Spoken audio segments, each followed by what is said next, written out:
So hello everyone, आज हम ये अनसॉल्टेड बटर से घी बना रहे हैं घर पे। तो जिसके लिए आप देख सकते हैं कि हमने इस बटर का अनसॉल्टेड बटर का ये एक पैक लिया है। इसमें लगभग 1 पाउंड के 4 सॉलिड पीसेस हैं। आप देख सकते हैं इस तरह के इसमें 4 पैक्स बटर के थे, जिसमें से हमने 2 पैक्स आज घी बनाने के लिए यूज़ किए हैं।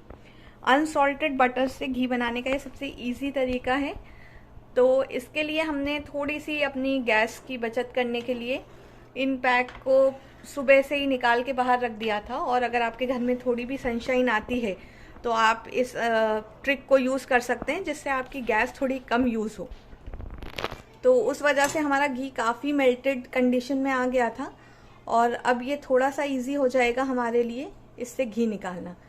तो टू स्टार्ट विथ हमने गैस की फ्लेम को थोड़ा हाई रखा है, और अभी हम सिर्फ घी को उस बटर को पिघला रहे हैं। तो अभी हम इस बटर को अच्छे से पिघलने देंगे एंड लेट्स सी, जैसे ही इसके स्टेप बाय स्टेप प्रोसेस होते हैं हम आपको वो बताते जाएंगे। ओके, तो अब आप देख सकते हैं कि ये बटर थोड़ा थोड़ा मेल्ट होने लगा है, और इसके ऊपर ये जो वाइट वाइट आपको झाग या फेन जैसे दिख रहे हैं, ये मिल्क सॉलिड्स हैं, जो कि गर्म होने की वजह से ये ऊपर आ गए हैं। तो अब हमें इसका जो मेन प्रोसेस यही रहता है कि इस घी को बनाने के लिए जो बटर है उसको अच्छे से बॉईल करना है, जब तक कि ये मिल्क सॉलिड्स डिसअपियर नहीं हो जाए। तो ये मिल्क सॉलिड्स बिल्कुल डिसअपियर तब होंगे जब हम इस बटर को अच्छे से बॉईल करेंगे, और ये थोड़ा सा जल के, मतलब थोड़ा सा ज़्यादा गर्म होके ये जो मिल्क सॉलिड्स हैं आपकी कढ़ाई की जो एज है, जो सतह है, नीचे जाके वो बैठ जाएगा। तब हम इस प्रोसेस को बिल्कुल कंप्लीट मानेंगे। तो अभी आप देख सकते हैं कि कितने ज़्यादा ये मिल्क सॉलिड्स बिल्कुल कढ़ाई के ऊपर आके यहाँ जमा हो गए हैं। तो अब आप देख सकते हैं कि ये घी में कितने ज़्यादा झाग आ गए हैं। ये बटर में ऊपर की तरफ आप बिल्कुल वाइट वाइट आपको दिखने लगा होगा। तो इतने ज़्यादा ये झाग आ गए हैं। तो एक्चुअली क्या रहता है कि बटर में थोड़ा पानी की क्वांटिटी रहती है, जिसे इवेपोरेट करना, जिसे पूरी तरह से सुखाना बहुत ज़रूरी है।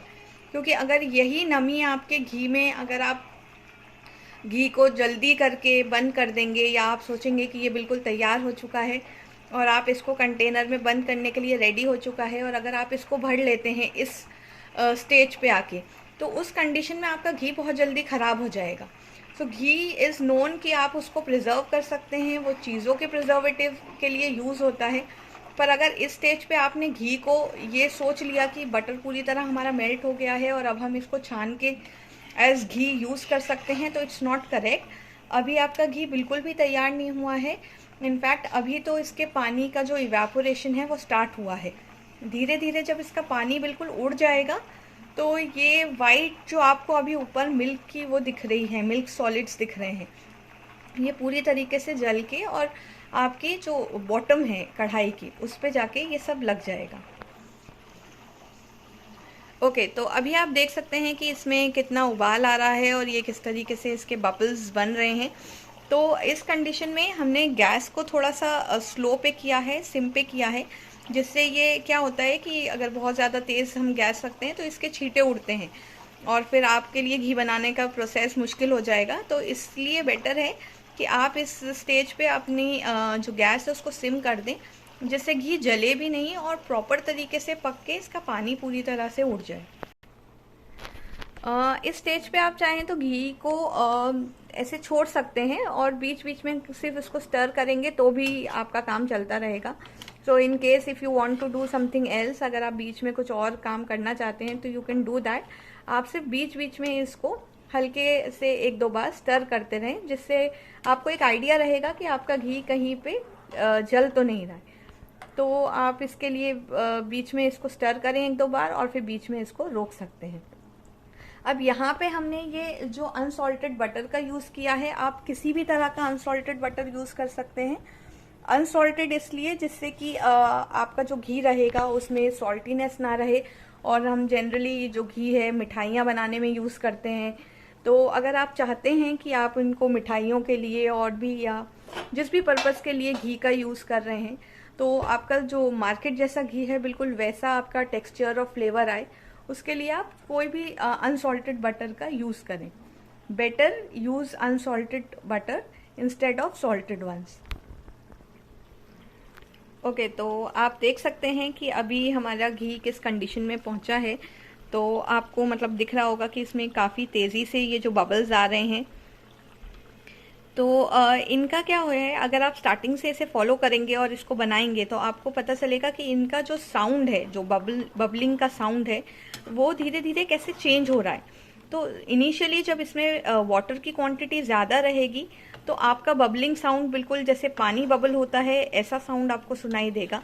बट धीरे धीरे जैसे ये डेंस होता जाएगा, इसका पानी इवेपोरेट हो जाएगा, तो इसके जो बबलिंग साउंड है उसमें भी आपको चेंज सुनाई पड़ेगा। ओके, तो आफ्टर 5-10 मिनट्स आप देख सकते हैं कि जो ये मिल्क सॉलिड्स जो ऊपर थे, अभी जो आपको टॉप पे दिख रहे थे वो मिल्क सॉलिड्स, वो काफ़ी हद तक ख़त्म हो गए हैं, कम हो गए हैं, और ये नीचे की तरफ बॉटम में जाने लगे हैं। आप ये देख पा रहे होंगे कि ये कैसे क्रम काइंड ऑफ बन गए हैं, क्रम्बल होके ये बिल्कुल छोटे छोटे ऐसे ये आपको नीचे की तरफ जाते हुए दिख रहे होंगे। तो इस पोजीशन में, इस स्टेज पे अभी आप इसको कंटिन्यूसली स्टर करते रहें ताकि आपको अंदाज़ा रहे कि ये नीचे कहीं जल तो नहीं रहा है। और इन द मीनवाइल आप कंटेनर्स बिल्कुल रेडी रखें जिसमें आपको अपना घी ट्रांसफ़र करना है, बिकॉज़ जब ये बिल्कुल बनने की स्टेज पे आ जाता है उस टाइम पे आप उसको छोड़ नहीं पाएंगे। तो अभी से ही आप अपने कंटेनर्स जिनमें आपको इनको घी बनने के बाद ट्रांसफ़र करना है, घी जिस कंटेनर में, उनको आप बिल्कुल रेडी रखें स्टेज पे। तो अब आप नोटिस करेंगे कि जो इसमें जो बॉयल है ये अलग तरीके का दिख रहा है, साउंड आपको अलग आने लगी है, और इसका जो ऊपर का ये जो वाइट टेक्सचर है वो भी चेंज होने लगा है। तो इट्स वेरी सिमिलर जब हम पुराने ज़माने में या फिर हम हमारे घरों में पुराने टाइम से देखते आ रहे हैं कि जो भी एक्स्ट्रा क्रीम और एक्स्ट्रा मलाई हमारे घर में बची रहती थी तो उसको मतलब एक कंटेनर में इकट्ठा किया जाता था, एंड वंस अ वीक और फोर्टनाइटली 15 डेज़ में उसका घी निकाला जाता था। तो it's very similar to that. जबकि आजकल आप देखेंगे कि मार्केट में इजीली क्लैरिफाइड बटर मिल जाता है, but it is always better कि आप इसको घर में प्रिपेयर करें, because process is very easy, at the same time it is very convenient, and also आपको इसकी हाइजीनिकली आपको पता है कि ये कैसे बन रहा है। और जब हम घी का इतना यूज़ करते हैं बच्चों को खिलाने के लिए या किसी भी पर्पज़ के लिए, तो it is always better that you prepare it at home, so that आपको पता है कि ये कितने साफ बर्तन में बनाया गया है और किस तरीके से इसका पूरा प्रोसेस हुआ है। ओके, तो इस स्टेज पे आप देख सकते हैं कि आपको थोड़ी ट्रांसपेरेंसी इसमें बढ़ती हुई दिख रही है।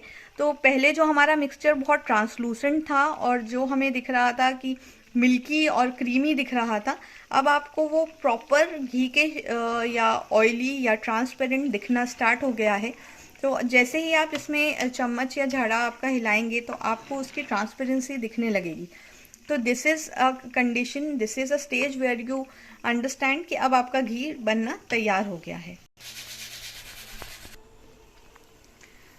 ओके, तो आप देख सकते हैं कि ये इसकी ट्रांसपेरेंसी कंटिन्यूसली बढ़ रही है, and at the same time मैंने ये कंटेनर्स भी यहाँ पे निकाल के रखे हैं सो दैट अगर हम गर्म घी इनमें पोर करेंगे, ये सिरेमिक कंटेनर्स हैं, तो उसके बाद अगर आप जब घी ठंडा हो जाए और थोड़ा रूम टेम्परेचर पे आ जाए तब आप इन्हें किसी भी प्लास्टिक कंटेनर्स या किसी भी कंटेनर में ट्रांसफ़र कर सकते हैं, but make sure that your containers are very clean.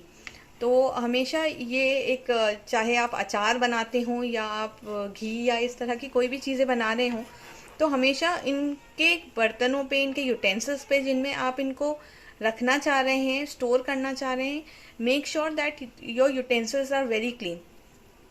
So I am sorry, मैं आपको ये बताना स्टार्टिंग में भूल गई थी कि जो कढ़ाई, जो आप चम्मच भी यूज़ कर रहे हैं वो बिल्कुल क्लीन होना चाहिए, उसमें किसी तरह का कोई भी कुछ भी लगा हुआ नहीं होना चाहिए, जिससे कि क्या होता है कि आपका घी अभी बन जाएगा लेकिन वो ज़्यादा दिन तक आप उसको स्टोर नहीं कर पाएंगे। तो अगर आपको कोई भी चीज़ प्रिजर्व करनी है तो just make sure every time that in whichever utensil you are making it or whether you are storing it, those utensils should be very clean. So ये आपकी किसी भी चीज़ की, चाहे वो घी हो, चाहे वो पिकल्स हों, चाहे जैम्स या जेलीज हों, ये इनकी स्टोरेज लाइफ बढ़ा देते हैं। ओके तो आप अभी ये देख सकते हैं कि अगर हमारे जो मिल्क सॉलिड्स थे जो नीचे जमा हो रहे थे उनका कलर चेंज होके ये ब्राउन हो गया है। तो मेक श्योर कि यही कलर आपका मेंटेन हो। अगर इससे ज़्यादा आप इसको पकाएंगे तो फिर वो जल जाएगा। सो उसका ध्यान रखें आप इस टाइम पे अपनी गैस का, कि आपके जितने मिल्क सॉलिड्स जितने भी थे वो इसी कलर पे, इसी कंडीशन पे आके आप अपना घी बनाने का प्रोसेस स्टॉप कर दें। अदरवाइज़ अगर इससे ज़्यादा इसका कलर चेंज हुआ दैट मीन्स आपका घी जलने लगा है।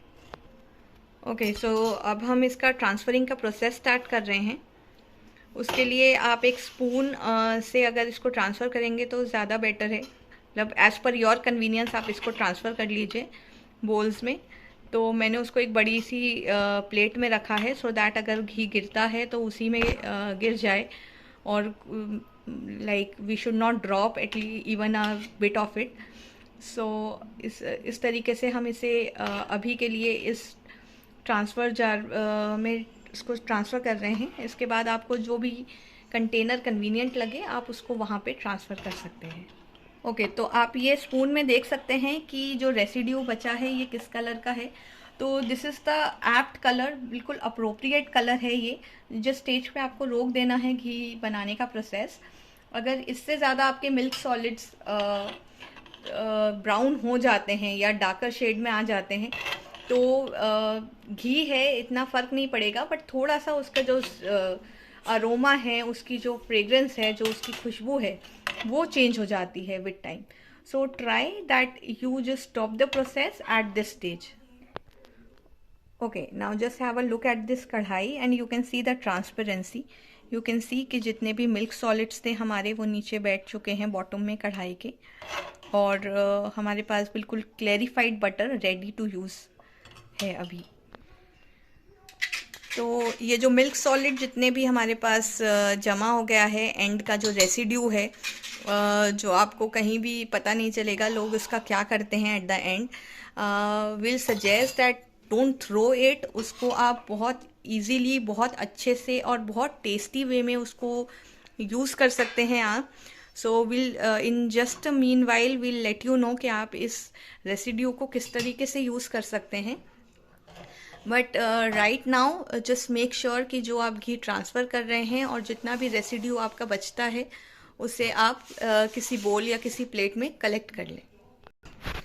ओके सो हमने ये घी को ट्रांसफ़र कर लिया है अपने बोल्स में, और रेसिड्यू को हमने एक अलग बोल में ले लिया है। So now I tell you how to use this residue. तो हमने ऐसे प्लान किया है कि हम इस रेसिड्यू को यूज़ करके बाटी बनाएंगे।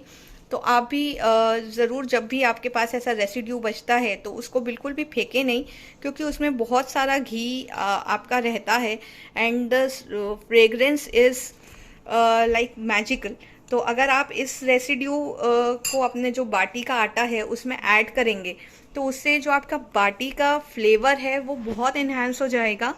उसमें आपको घी एक्स्ट्रा ऐड करने की ज़रूरत नहीं पड़ेगी, और साथ ही जो क्रंची और क्रिस्पीनेस है वो भी बाटी की आपकी बढ़ जाएगी। तो इसलिए आप इस रेसिड्यू को बिल्कुल भी वेस्ट ना करें, and if you are using it with for something else please do share.